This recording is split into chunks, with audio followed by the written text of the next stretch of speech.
สบายดีเนาะน้องหน่อยเฮียนทุกคนเนาะมาพบมาพบกันถึงเก่าเช่นเคยกับ2อาจารย์ตวนเนาะอาจารย์ตวนสอนคณิตศาสตร์เนาะ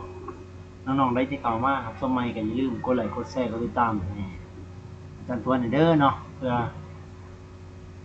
ให้กำลังใจในการเฮ็ดคลิปต่อไปเนาะขอขอบใจทุกคนเนาะวันนี้เราจะมาต่ออยู่ในคลิปที่แล้วเนาะคลิปที่แล้วเป็นข้อที่10มื้อนี้ต่อข้อที่11เนาะคลิปจนข้อที่21รวมมัน10ข้อเนาะ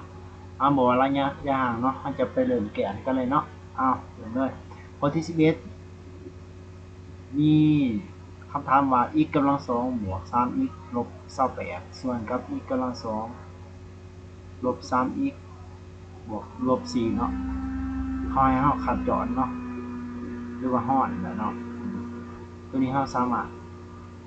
พาคนร้านเห็นแบบนี้เขาเน้นให้พอร้านเนี่ยพิสูจน์คูณก่อนเนาะ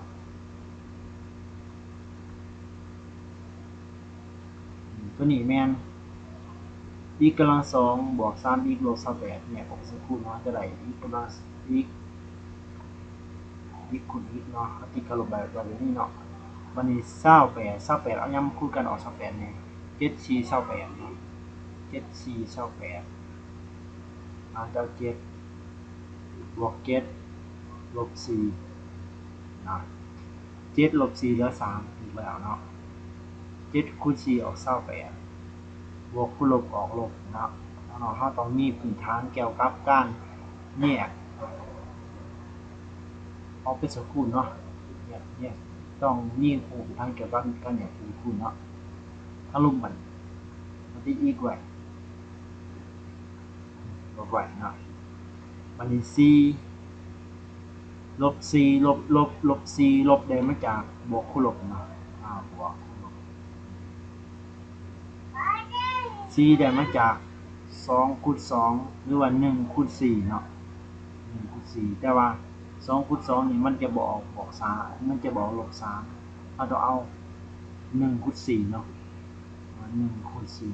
4มันจะออกเนาะเมื่อเขาแยกแล้วเขาก่อนมาฮ้อนกันเนาะ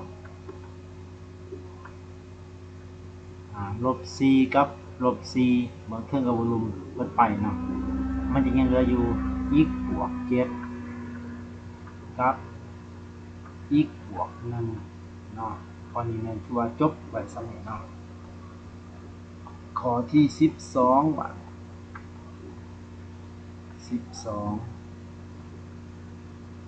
12นี่ a กำลัง2ลบ b กำลัง2ส่วนกับ a กำลัง2บวก 2ab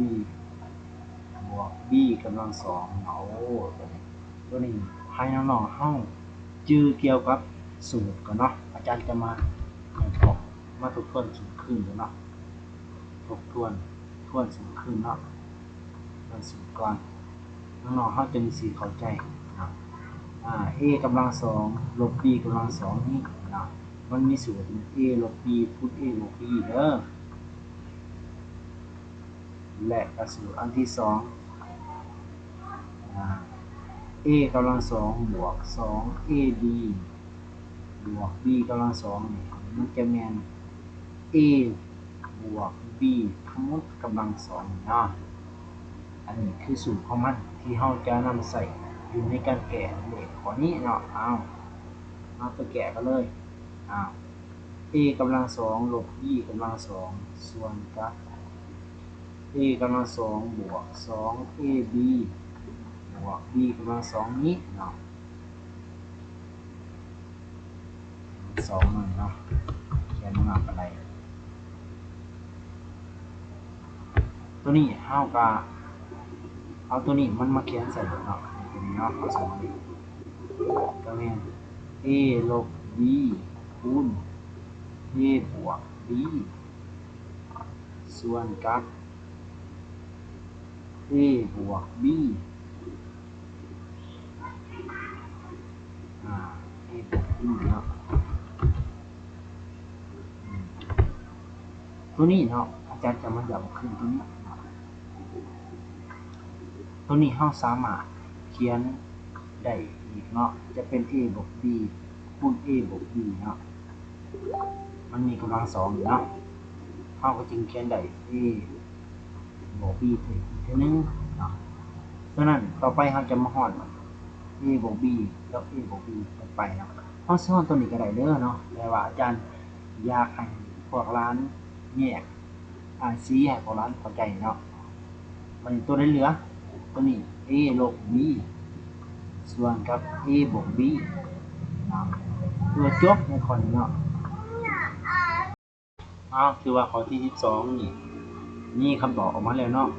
a ลบ b ส่วนกับ a บวก b เนาะต่อไปเราจะมาแกะข้อที่13เนาะ13เนาะข้อที่13ว่า a กำลัง2ลบ2อีกว่า e กำลัง2ลบ2อีกว่าบวกกับ y กำลัง2ส่วนกับ e กำลัง2บวกกับ e y บวกลบ2 y กำลัง2เนาะ e กำลัง2ลบ2 y บวก y กำลัง2ส่วนกับ e กำลัง2บวกกับ e y ลบ2 y กำลัง2เนาะตัวนี้เราก็ต้องมีพื้นฐานในการแยกเขากดออกเป็นสูตรคูณเนาะเราก็แยกกันเนาะแต่ว่าตัวนี้เรายิ่งใส่เอกพจน์กดจืดเนาะเขาจึงสามารถแก้วได้เด้อตัวนี้เด้อเนาะเขาจะได้เนาะเขาจะได้เนี่ยออกเป็นสูตรคูณก่อนเนาะ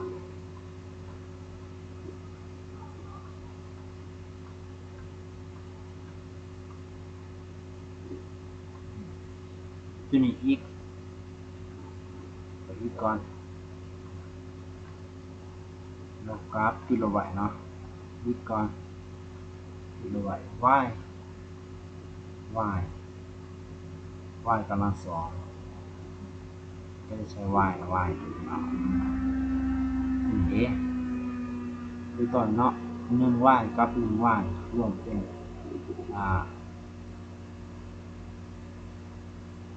มันก็เป็น2y 2y อีกกับเป็น2อีกคือตรงนี้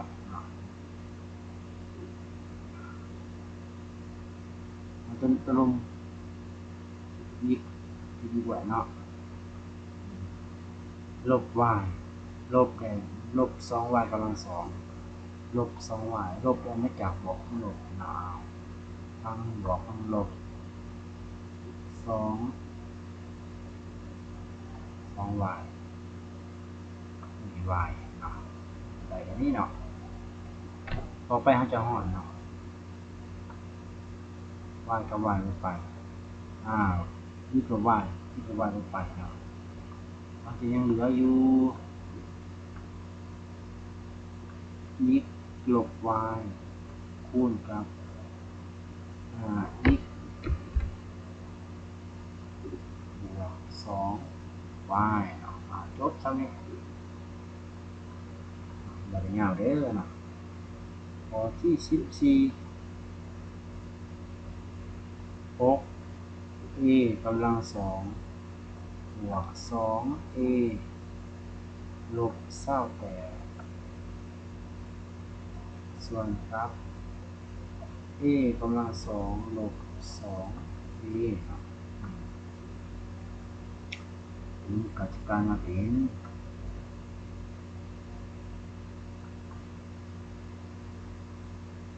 เอาวงกลมก่อนวงกลมเราสามารถเนี่ย a ออกเป็นสิบคูณได้เนาะจะได้ a ที่นี่จะมี a 2ตัวเด้อ a ของ a เด้อเนาะเรียกว่านี่ก็มี a ก็มี a เราก็จะเอา a ออกเป็นสิบคูณเนาะเอาออกเป็นเหลือตัวนึงตัวนี้เหลือ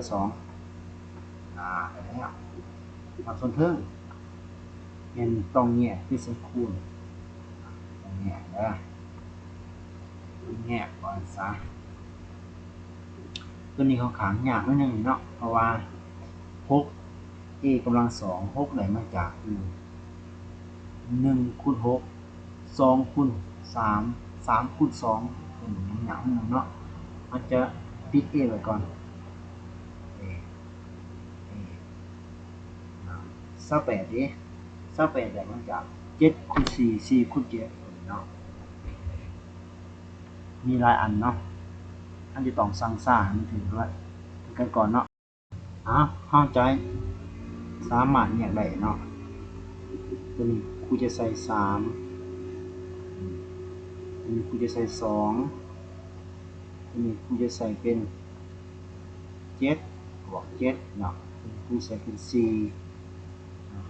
มาเฮานี่เฮายังบ่สามารถ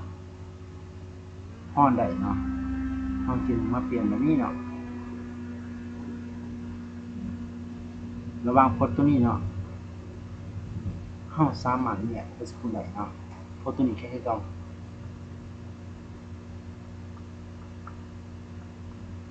ตัวนี้แยกได้แยก2ออกเป็นสกุล4มันมีอยู่2คูณ2เนาะ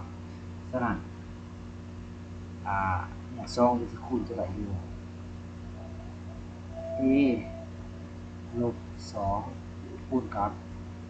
2นี่เนาะรวมที่เก่า a ลบ2เขาจะเห็นวัดปัดไปแล้วเนาะฮ้อนเนาะส่วนที่เหลือบาดเขียนมาส่วนที่เหลือ2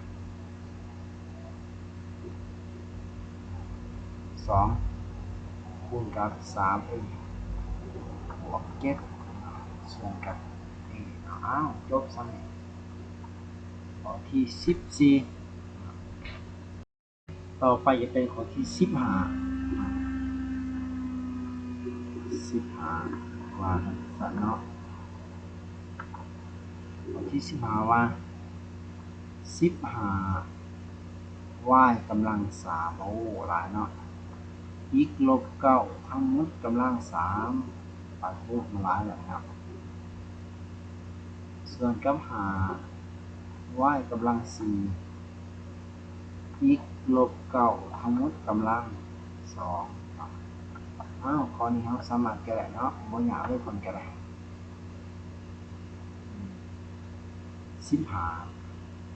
15ครูจะเขียน3คูณ5 y กำลัง3และx ลบ9ทั้งหมดกำลัง3ครูจะเขียนมันเป็น x ลบ9คูณ x ลบ9ทั้งหมดกำลัง2เนาะ1บวก2เป็น3เนาะถ้ารวมครูจะเขียนเป็น5y กำลัง3คูณ y เขียนกำลัง4มันเป็นกำลัง3และคูณกับ x ลบ9ทั้งหมดกำลัง2หลังจากนั้นเราจะมาฮ้อนกัน9ลบ x ลบ9ทั้งกำลัง2ก็ผลถึงฮ้อนไป5y กำลัง3กับ5y กำลัง3ลดไปเกณฑ์ผักส่วนที่เหลือมาไปจะได้เหลือ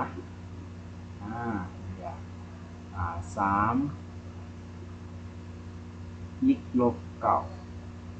ส่วนกับ y จบแล้วตอนที่15บางอย่างนะบางอย่างกันไหนต่อไปจะเป็นของที่16เลย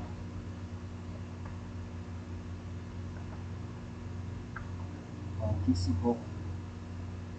2x กำลัง3บวก14x กำลัง2ส่วนกับ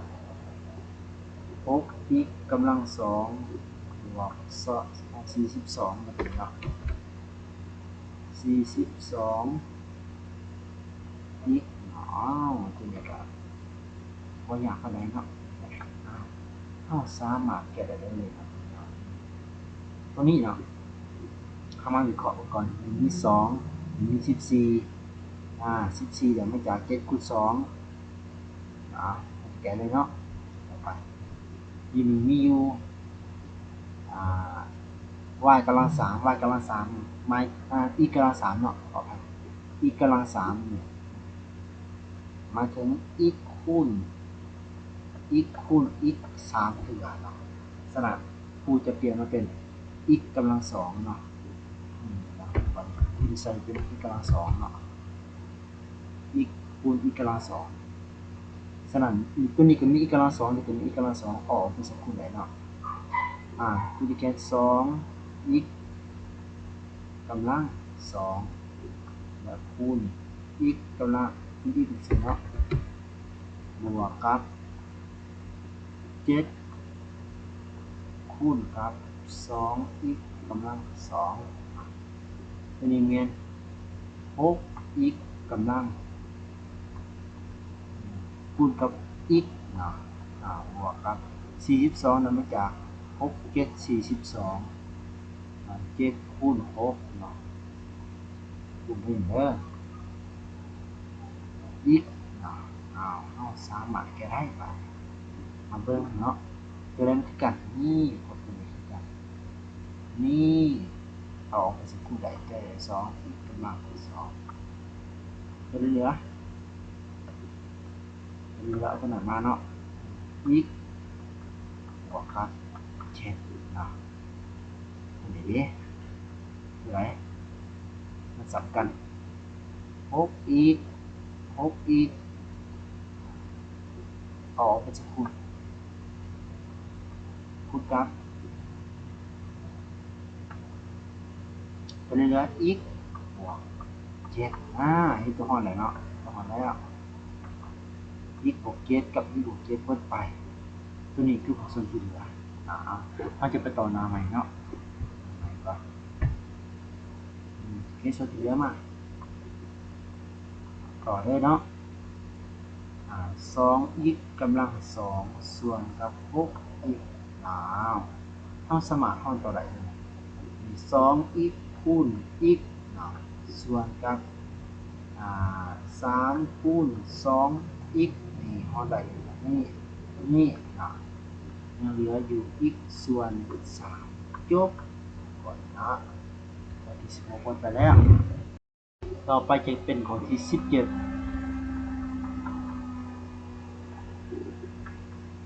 ข้อที่7นี่ว่าอีกกำลัง2ลบ2อีกส่วนกับ2อีกลบ4เอาครับตัวนี้ครูจะแก้ละเอียดให้เนาะอีกกำลัง2มาทั้งอีกคูณอีกบวกกับ2คูณอีกส่วนกับ2คูณ2อีกลบกับ2คูณ2จึงเป็น4เนาะ2คูณ2เด้อหลังจากนั้นเราจะมาเบิ่งตัวใดมันสำคัญนี่ตัวนี้สำคัญเนาะนี่ออกไปจะคูณรวมเด้ทั้งสำคัญนี่เลข2เนาะเปิดเรียบไว้ก็มาเป็นภาคส่วนที่เหลืออีกบวกกับ2ส่วนกับอีกลบ2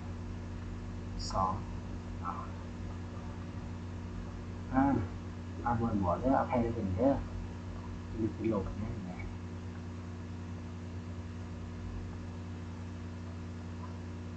ลบเด้อสนะฮะจะห้อนใดเป็นเนาะ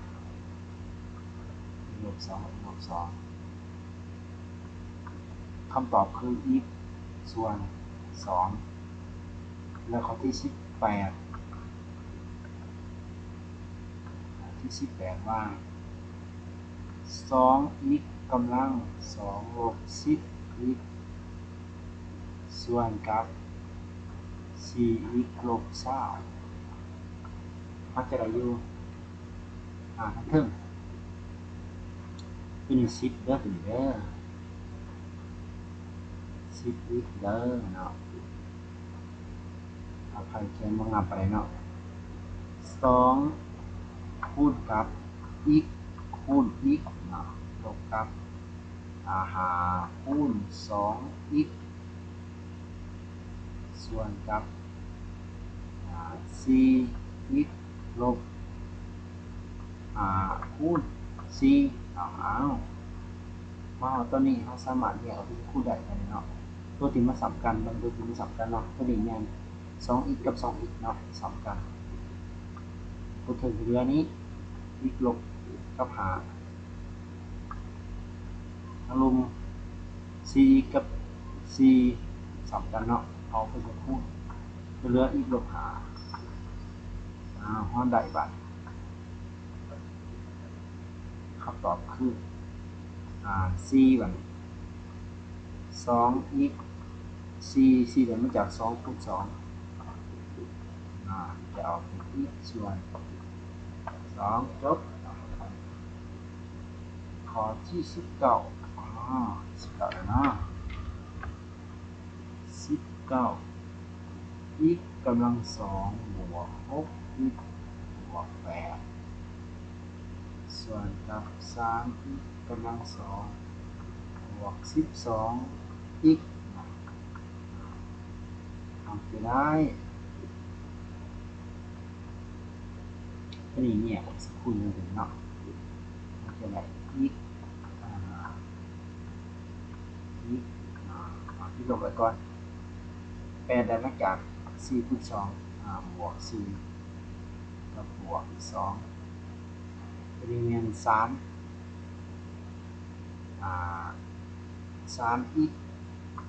คูณ x บวกกับ4คูณ 3x 3 4 12เนาะเขียนที่ก่อน x บวก4คูณ x บวก2ส่วนกับตัวมาสามกัน3x ออกมาจากคูณ x บวก4นะเดี๋ยวให้ตัวมาสามกันเนาะแล้วเนาะ x บวก4วัดไป x บวก4วัดไปก็ได้มาสามกันเท่ากับ x บวก2ส่วนกับ3 x ลบไปแล้วเนาะข้อที่19ข้อที่20วันข้อที่20 x กำลัง2บวก5x บวก6ส่วนกับ2x กำลัง2บวก 6x มันจะไหลอยู่เอามารุมก่อนมารุมนี่ 2x คูณ x จะได้2กำลัง2บวกกับ3คูณ 2x 2 3 6เนาะถ้าเท่านี้คือจะคูณได้ x คือคำบวกบนด้านถึงนอกความเป็นบวกบน3กับ2 3 6เนาะ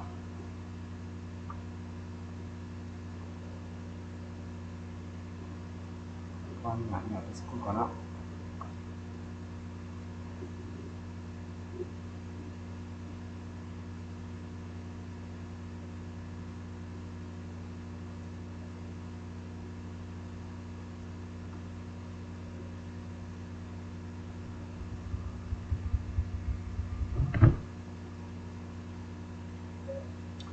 เป็น x บวก3 x บวก2เป็นตัวมาสามกันนี่เนาะตัวมาสามกัน2x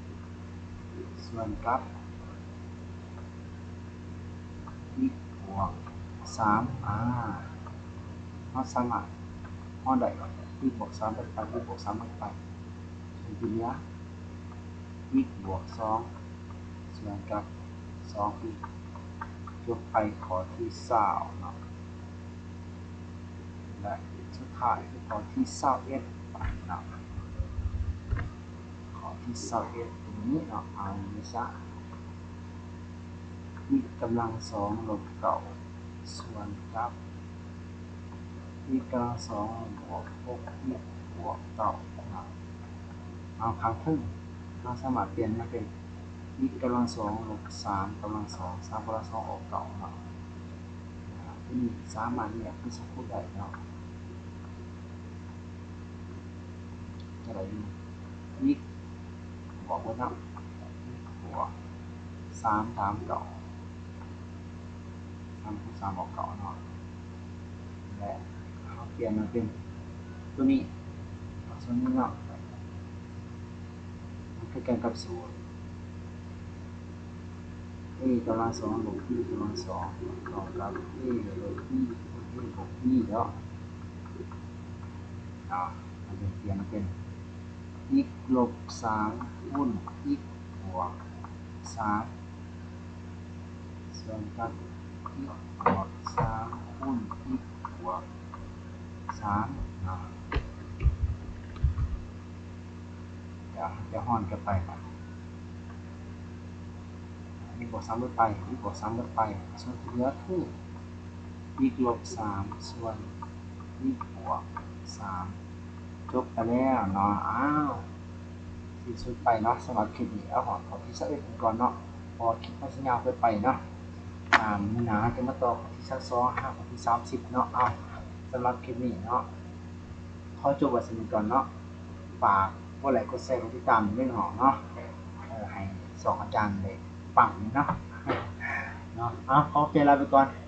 บ๊ายบาย